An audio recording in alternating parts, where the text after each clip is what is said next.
bem-vindos à nossa investigação aprofundada. Hoje o nosso foco são duas obras de Aristóteles que, olha, apesar de curtas, são incrivelmente densas e influentes. As categorias e o da interpretação. Exato. São textos que, assim, funcionaram como alicerce para séculos de filosofia, né? Para nos guiar, a gente tem como base a introdução e tradução do Ricardo Santos, que está no material que recebemos. E a missão é clara. A gente quer desvendar os conceitos centrais e tentar entender por que essas obras, escritas há tanto tempo, ainda provocam tanto debate, tanta reflexão. Tradicionalmente, elas abrem o Organum, né? A coleção dos escritos lógicos de Aristóteles. Correto. Mas é interessante porque nem o nome Organum, que significa instrumento, nem essa ordem dos textos vem direto de Aristóteles, sabe? Essa organização foi feita bem depois por Andrônico de Rhodes. Ah, não sabia disso? Pois é. E, por muito tempo, se viu essa sequência como, digamos, um caminho pedagógico ideal. Começar com os termos isolados nas categorias, Certo. depois passar para as proposições no da interpretação e aí sim chegar nos argumentos mais complexos, os silogismos. Mas essa visão mudou um pouco pelo que entendi do material. Hoje a leitura é mais complexa, as categorias, por exemplo, não são vistas só como lógica pura. Precisamente. O interesse filosófico continua super intenso. Mas a perspectiva, assim, se ampliou bastante. Muitos veem as categorias, talvez até principalmente, como uma obra de metafísica. Metafísica? Como assim? É que ela mergulha em perguntas fundamentais sobre a própria estrutura da realidade, sabe? Tipo, o que são os universais e os particulares? Qual a diferença entre uma coisa, um objeto, e suas propriedades, suas características? O que significa algo ser verdadeiro? Questões bem básicas, né? Fundamentais. E que continuam muito vivas na filosofia hoje em dia. Elas têm um valor filosófico que vai bem além de uma simples introdução à lógica formal, entende? Entendi. Então vamos começar por aí pelas categorias. O que exatamente são essas categorias? O próprio texto de apoio fala que não tem um consenso, né? Seriam os tipos de coisas que existem? Classes de palavras? Ou talvez tipos de perguntas? Essa é a grande pergunta, que ecoa há séculos. A introdução do Ricardo Santos mapeia bem as principais linhas de interpretação. Uma delas é a interpretação metafísica. Certo. Nessa visão, as categorias seriam os gêneros supremos do ser, as classificações mais gerais de tudo que existe, substância, quantidade, qualidade, relação e por aí vai. Os capítulos 5 a 8 do texto, que analisam a natureza dessas realidades, parecem apoiar essa leitura. E qual seria a alternativa principal a essa visão mais ontológica, digamos assim? Seria a interpretação lógica ou linguística. Nessa linha, as categorias seriam classes de predicados ou então classes de termos simples, nomes e verbos ditos sem combinação, como Aristóteles mesmo fala. Sem combinação? O que isso quer dizer? Tipo palavras isoladas, como homem, corre, branco, antes de serem usadas numa frase para afirmar ou negar algo. Nessa interpretação, as categorias funcionariam como um preparo para a análise lógica das sentenças, que é o foco do da interpretação. Entendi. O capítulo 4, que lista as categorias, e a introdução do capítulo 2, que fala dessas expressões sem combinação, dão força para essa leitura. Parece que tem uma tensão aí entre ser sobre coisas ou sobre palavras. Como a tradição lidou com isso? Tentaram juntar as duas coisas? Sim, várias tentativas. Os neoplatônicos, como Porfírio, buscaram harmonizar a dimensão ontológica com a lógica. Aqui em Portugal, séculos depois, o Pedro da Fonseca também navegava entre essas águas, vendo as categorias como classes de coisas, mas também como classes de termos úteis para a lógica. Interessante. E você mencionou uma terceira via. Isso, mais recente, proposta por Michael Fried, ele questiona se o tratado é realmente sobre as categorias nesse sentido de classes. Baseado em outras obras de Aristóteles, como os tópicos, ele sugere que talvez o foco seja nos diferentes tipos de predicação. Tipos de predicação. Como assim? Nas diferentes maneiras como a gente diz algo sobre alguma coisa. Se a gente diz o que a coisa é, a substância dela, ou como ela é, a qualidade, ou quanto ela é, a quantidade. Ah, entendi. Não seria classificar as coisas em si, mas as relações, o jeito de falar sobre elas. Exato. Não se trataria de classificar coisas ou palavras, mas sim as próprias relações predicativas. Isso muda bastante a perspectiva sobre o objetivo da obra, né? Muda mesmo. E isso nos leva a um ponto central do texto, o capítulo 5, sobre a substância. A ideia de substância primeira, o indivíduo concreto, tipo, este homem aqui, este cavalo ali, ser o mais fundamental, isso parece uma virada e tanto em relação a Platão, que valorizava mais as formas universais, né? Sem dúvida, é um dos pilares do pensamento aristotélico e teve uma influência gigantesca depois. Aristóteles define a substância primeira como aquilo que nem é dito de algum sujeito, nem está em algum sujeito. O que significa não ser dito de um sujeito. Significa que não é um universal, algo que pode ser aplicado a muitas coisas. Homem, por exemplo, é dito de Sócrates, de Platão, de vários, mas este homem aqui, Sócrates, não é dito de mais ninguém. É ele mesmo. E não estar em um sujeito. E significa que não é um atributo ou uma característica que depende de outra coisa para existir. Branco, por exemplo, precisa estar em alguma coisa para existir, na parede, no papel. A substância primeira não, ela existe por si. Então, a substância primeira é o indivíduo concreto. Existe por si, não é um conceito geral nem uma qualidade de outra coisa.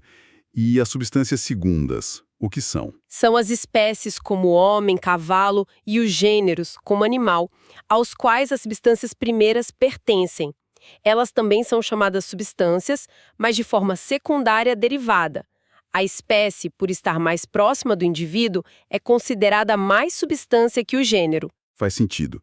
E qual o argumento de Aristóteles para defender que o indivíduo concreto, a substância primeira, é o mais fundamental de tudo? O argumento-chave, que está lá em 2b5, 6, é o da dependência ontológica.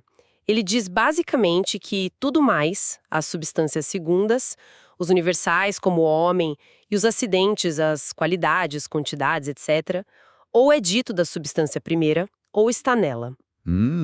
Explica melhor. Pensa assim, se Sócrates não existisse, a gente não poderia dizer homem dele, nem a qualidade branco ou calvo poderia estar nele.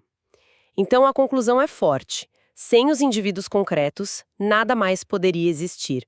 Toda a realidade depende deles para existir. Uau! Isso inverte totalmente a prioridade platônica, que colocava as formas lá em cima. Exatamente. É uma inversão ontológica fundamental. Realmente impactante. Mas o material aponta uma coisa curiosa. Essa visão da substância nas categorias não parece ser exatamente a mesma que a gente encontra na metafísica dele. Isso não cria um problema para entender Aristóteles? Cria, sim, e é um ponto super debatido pelos estudiosos. Na metafísica, especialmente no livro Z, a discussão sobre a substância fica, digamos, mais sofisticada. Lá, parece que a forma ou a essência do indivíduo ganha uma prioridade ontológica sobre o composto matéria-forma, que é o indivíduo concreto das categorias. E tem a questão da matéria e forma, né? Isso. A distinção matéria-forma, que é central na metafísica, está ausente nas categorias. Isso levanta um monte de perguntas. Será que Aristóteles mudou de ideia com o tempo? Ou será que as obras têm propósitos diferentes, abordando a substância por ângulos distintos? Não tem uma resposta única, é um debate aberto. Entendi. Voltando para as categorias, o capítulo 2 apresenta um esquema que a introdução chama de quadrado ontológico. Parece uma ferramenta útil para organizar os tipos de seres. Como ele funciona? É uma ferramenta bem elegante, sim. Ela se baseia em cruzar duas distinções fundamentais que se aplicam a tudo que é, a tudo que existe, onta em grego. Quais são essas distinções? A primeira é: algo é dito de um sujeito, ou seja, é um universal como homem, ou não é dito de um sujeito, é um indivíduo como este homem. Ok. E a segunda? A segunda é: algo está em um sujeito, ou seja, é um acidente, um atributo que inerente a outra coisa, como branco, ou não está em um sujeito, é uma substância, existe por si. Tá, então temos dito de e em, não em. E cruzando as duas. A gente obtém 4 possibilidades, 4 tipos de seres. 1. Coisas que são ditas de um sujeito, mas não estão em um sujeito. Essas são as substâncias universais, as substâncias segundas. Exemplo: homem, animal. Ok. 2. Coisas que não são ditas de um sujeito, mas estão em um sujeito. Esses são os acidentes individuais. Exemplo: esta brancura específica aqui, nesta parede, o conhecimento de gramática que Sócrates tem. Certo. 3. Coisas que são ditas de um sujeito e também estão em um sujeito. Esses são os acidentes universais. Exemplo: conhecimento que está na alma e é dito do conhecimento específico de gramática. Cor que está no corpo e é dita do branco específico. Entendi. Falta uma. 4. Coisas que não são ditas de um sujeito e nem estão em um sujeito. Essas são as substâncias individuais, as substâncias primeiras. Exemplo: este homem, este cavalo, o próprio Sócrates. Ficou bem claro, mas a definição de estar em um sujeito parece ter umas sutilezas. O texto fala de não poder existir separadamente daquilo em que está.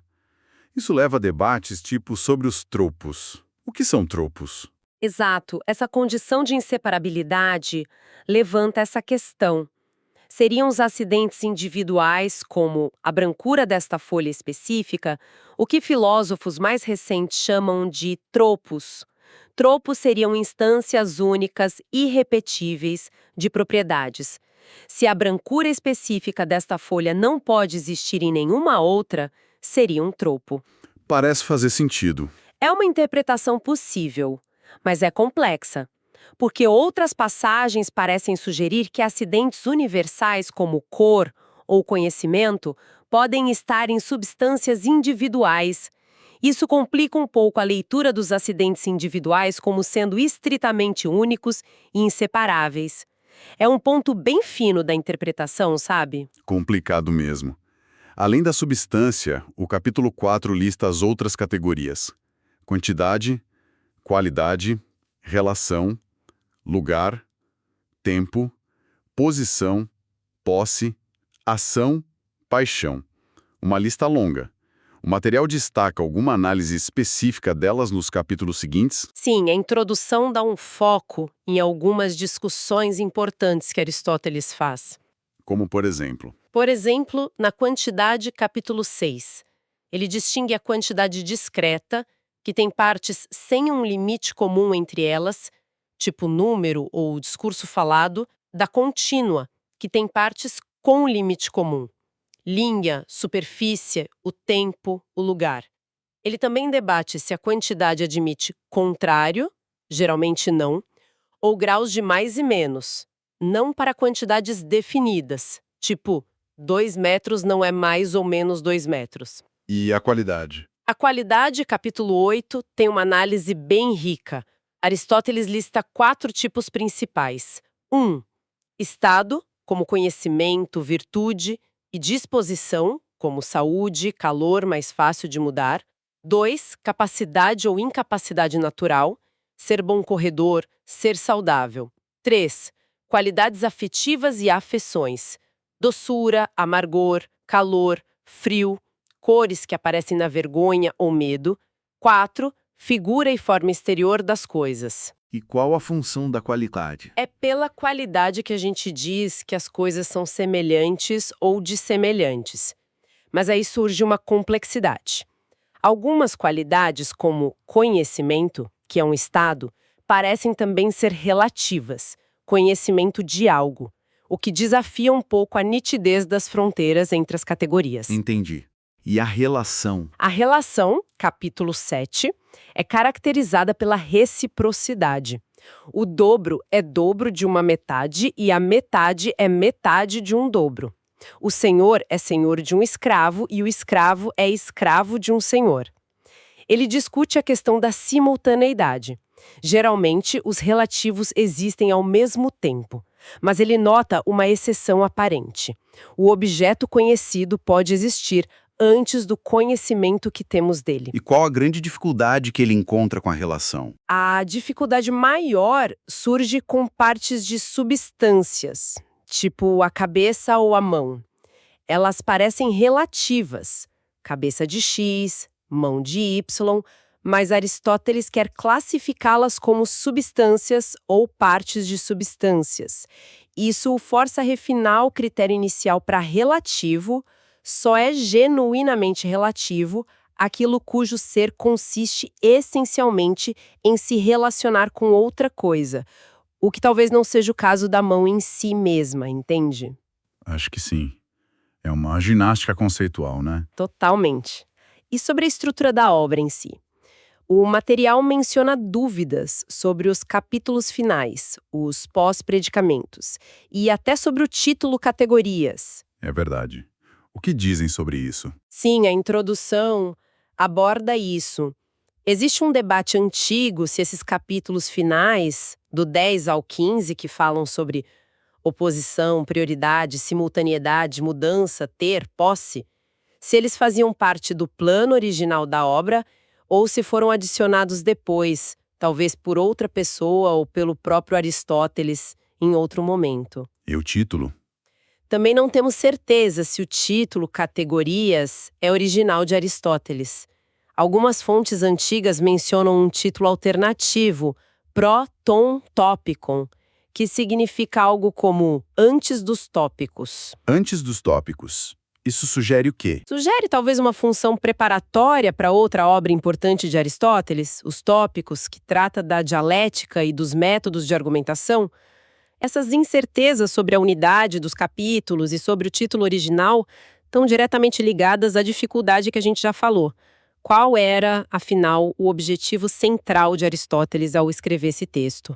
Era metafísico, lógico, linguístico, preparatório? Muitas perguntas em aberto para um texto tão curto. Exatamente. E essa incerteza sobre o foco nos termos sem combinação, nas categorias, nos leva, assim, naturalmente a investigar como Aristóteles lida com a combinação desses termos para formar significado e, principalmente, para expressar a verdade ou falsidade. Que é justamente o tema da interpretação, perihermeneias. Precisamente. É aqui que a coisa muda de figura. Perfeito. Então, saímos dos termos isolados, das palavras soltas, e entramos nas frases, nos enunciados. É aqui que a questão da verdade e da falsidade se torna central, né? Como Aristóteles estrutura essa análise da interpretação? O ponto de partida dele, logo no capítulo 1, é apresentar um modelo bem famoso da relação entre linguagem, pensamento e realidade. Ele diz que os sons vocais, as palavras que a gente fala, são símbolos das afecções da alma. Afecções da alma. O que seria isso? Os pensamentos, os conceitos que temos na mente. E esses pensamentos, por sua vez, seriam semelhanças das coisas que existem no mundo real. Entendi. Palavra, pensamento, coisa. Isso. E ele faz uma observação importante. A ligação entre as palavras e os pensamentos é convencional. Por isso existem línguas diferentes, né? A palavra cachorro e dog são diferentes, mas simbolizam o mesmo conceito. Certo. Mas ele sugere que a ligação entre os pensamentos, os conceitos e as coisas seria natural, a mesma para todos os seres humanos, independentemente da língua que falam. O conceito de cachorro seria o mesmo para todos. Uma ideia forte essa. E quais são os elementos básicos que ele usa para construir os enunciados, as frases? Nos capítulos 2 e 3, ele define os dois componentes essenciais, o nome, ônoma, e o verbo, rema. O nome é um som significativo por convenção, mas que não tem tempo verbal implícito. Homem, Sócrates, branco, são nomes. Ok. E o verbo? O verbo também é um som significativo por convenção, mas ele tem duas características adicionais importantes. Primeiro, ele consignifica o tempo, presente, passado ou futuro. Segundo, ele funciona como um sinal de predicação. Ele indica que algo está sendo dito de um sujeito. Ah, então o verbo é que faz a ligação na frase. Exatamente. Sem um verbo, diz Aristóteles, não há uma afirmação ou uma negação completa. Homem branco não afirma e nem nega nada, mas o homem é branco já é uma afirmação. E ele faz uma distinção crucial entre um enunciado qualquer e uma declaração. Por que isso é tão relevante para ele? É fundamental, e ele explica isso no capítulo 4. A ideia é que todo enunciado, logos, tem significado, claro, mas nem todo enunciado é uma declaração, apophansis, em grego. E qual a diferença? A diferença é que apenas a declaração, aquela frase que afirma ou nega algo sobre algo, é o tipo de enunciado que pode ser verdadeiro ou falso. Dá um exemplo de enunciado que não é declaração? Que chova amanhã, por exemplo, tem significado, mas não faz sentido perguntar se é verdadeiro ou falso. Ou uma ordem, fecha a porta. Ou até uma definição isolada, como homem, animal bípede terrestre. Isso só descreve, não afirma nem nega nada sobre um sujeito específico para CV ou F. Entendi. Então a verdade ou falsidade só surge quando a gente combina ou separa um sujeito e um predicado numa declaração. Exatamente. A verdade e a falsidade, para Aristóteles aqui, residem na combinação, na afirmação, quando dizemos que algo é de um certo jeito, ou na separação, na negação, quando dizemos que algo não é de um certo jeito, e se essa operação que a gente faz na mente e na linguagem corresponde ou não a como as coisas realmente são. Isso implica que, para Aristóteles, nesta obra, o interesse lógico ou filosófico principal está só nas frases declarativas, porque são elas que carregam a verdade ou falsidade. Exatamente. Nesse contexto da interpretação, que está focado na lógica da proposição, na verdade e na falsidade, sim, o foco recai totalmente sobre as declarações, as apophanseis. Outros tipos de discurso, como a persuasão ou a poesia, ele trataria em outras obras, como a retórica e a poética. Aqui, o interesse é no discurso que descreve ou tenta descrever como as coisas são. Isso nos leva direto ao famoso capítulo 9, né? O problema dos futuros contingentes. Parece um nó lógico daqueles. Qual é o cerne do dilema? Ah, esse é um problema que tirou o sono de filósofos por milênios. É fascinante. Aristóteles parte do princípio da bivalência. A ideia de que toda declaração é ou verdadeira ou falsa. Não tem meio termo. Parece razoável para coisas do presente ou do passado. Sim, está chovendo agora que ou é verdade ou é falso. Júlio César cruzou o Rubicão, ou é verdade ou é falso. Funciona bem. Mas e o futuro? Aí complica. Se eu digo, amanhã vai ter uma batalha naval, essa frase hoje já é verdadeira ou falsa? Exatamente, esse é o dilema. Se ela for hoje verdadeira, então parece que é necessário que a batalha aconteça amanhã. Não tem como escapar. Se ela for hoje falsa, então parece que é impossível que a batalha aconteça. E onde fica a contingência? A possibilidade de acontecer ou não? Pois é. Se a bivalência vale sem restrições para o futuro, parece que o futuro fica tão determinado quanto o passado. Não haveria mais nada de genuinamente contingente, de em aberto. Tudo já estaria escrito. Dá para sentir quase a tensão intelectual do Aristóteles tentando resolver isso no texto. Qual a solução que ele propõe? Ou pelo menos qual a interpretação mais comum do que ele tentou fazer? É aí que mora a grande controvérsia que dura séculos. Aristóteles claramente quer salvar a contingência, ele quer manter a ideia de que o futuro está em aberto. Mas a solução exata que ele oferece no texto é muito ambígua. E qual a principal linha de debate sobre a solução dele? A introdução do Ricardo Santos em seção 9 de Da Inti aponta que o debate principal gira em torno de se Aristóteles, para salvar a contingência, acaba restringindo a aplicação do princípio da bivalência para os futuros contingentes. Como assim restringindo? Talvez ele esteja sugerindo que essas declarações sobre o futuro contingente não são nem verdadeiras nem falsas antes do evento acontecer. Ou talvez elas sejam verdadeiras ou falsas, mas de um modo diferente, um modo indeterminado. Nenhuma interpretação é consensual, é um quebra-cabeça lógico e metafísico incrível sobre tempo, verdade, necessidade e possibilidade. Falando em necessidade e possibilidade, além dessa questão temporal, a obra também trata das modalidades lógicas, certo? O que ele desenvolve sobre isso? Sim.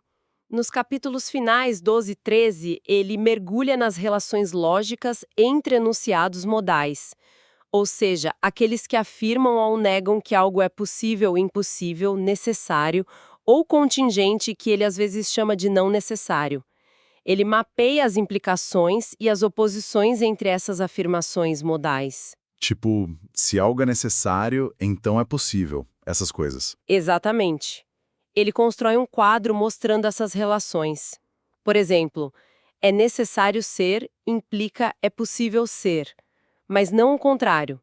E é impossível ser se opõe a é possível ser. Ele organiza essas relações. E tem alguma distinção chave que ele faz aí dentro das modalidades que seja importante? Sim, uma crucial. Ele percebe a ambiguidade da palavra possível, em grego, dinaton ou endekomeno. Ele distingue dois sentidos. Quais? O possível em sentido estrito, que a gente poderia chamar de meramente possível ou contingente. É aquilo que pode ser e também pode não ser. Esse sentido exclui o necessário. Se algo é só possível nesse sentido, não é necessário. Ok. E o outro sentido? 2. O possível em sentido amplo. É aquilo que não é impossível. Esse sentido mais amplo inclui o necessário, porque se algo é necessário, como 2 mais 2 é 4, então certamente não é impossível que seja. Ah, entendi a diferença. É sutil, mas importante para a lógica. Fundamental.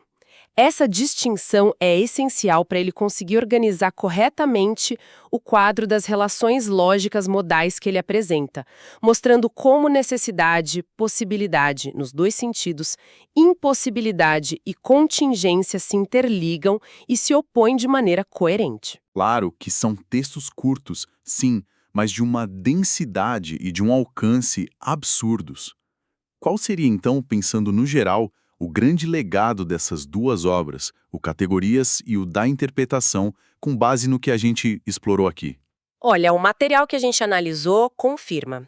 Apesar de curtas e às vezes até meio enigmáticas, elas são absolutamente fundacionais. Elas forneceram uma parte enorme do vocabulário técnico que a filosofia ocidental usou por séculos. Pensa em substância, acidente, essência, predicado, nome, verbo, proposição. E não só o vocabulário, mas as próprias questões, né? Exatamente. Elas levantaram questões centrais que definiram a agenda em áreas como lógica, metafísica, filosofia da linguagem por séculos. Coisas como: qual a relação entre universais e particulares? O indivíduo é mais fundamental que a espécie? Como a linguagem se conecta com a realidade? O que são a verdade e a falsidade? Como funcionam a necessidade e a possibilidade? O futuro está determinado ou está em aberto? São perguntas que não envelhecem, né? De jeito nenhum. São problemas perenes, e a própria história da recepção dessas obras é prova disso. Pensa nos inúmeros comentários escritos na Antiguidade e na Idade Média por gente como Simplício, Boécio, as traduções para o latim, para o árabe, as críticas e reinterpretações, como a que Kant fez com a tabela de categorias dele, inspirado aqui, mas dando outro sentido.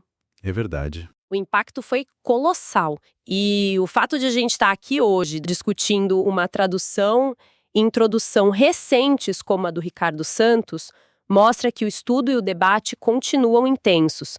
Elas não são peças de museu, continuam sendo fontes vivas de reflexão filosófica. Fica a pergunta, então. Será que essas estruturas que Aristóteles tentou mapear há mais de 2000 milênios, as categorias como substância, qualidade, relação, as distinções lógicas de nome, verbo, afirmação, negação, será que elas ainda moldam, talvez até de uma forma que a gente nem percebe, a nossa maneira de pensar, de organizar o mundo, de falar sobre ele hoje? Ou ainda pensando especificamente no da interpretação, aquela tensão incrível que ele explora no capítulo 9, entre a verdade das nossas previsões sobre o futuro e a nossa intuição profunda de que o futuro está de alguma forma em aberto. Isso não permanece um desafio filosófico central, talvez até mais agudo hoje na era da ciência preditiva, da inteligência artificial, dos debates sobre determinismo e livre-arbítrio? Essas estruturas antigas ainda ressoam. Será que o futuro está mesmo em aberto, como Aristóteles parecia querer preservar? Questões profundas, né? Ficam aí para quem nos ouve continuar a explorar, seguindo os caminhos que esses textos fundamentais de Aristóteles abriram para a gente.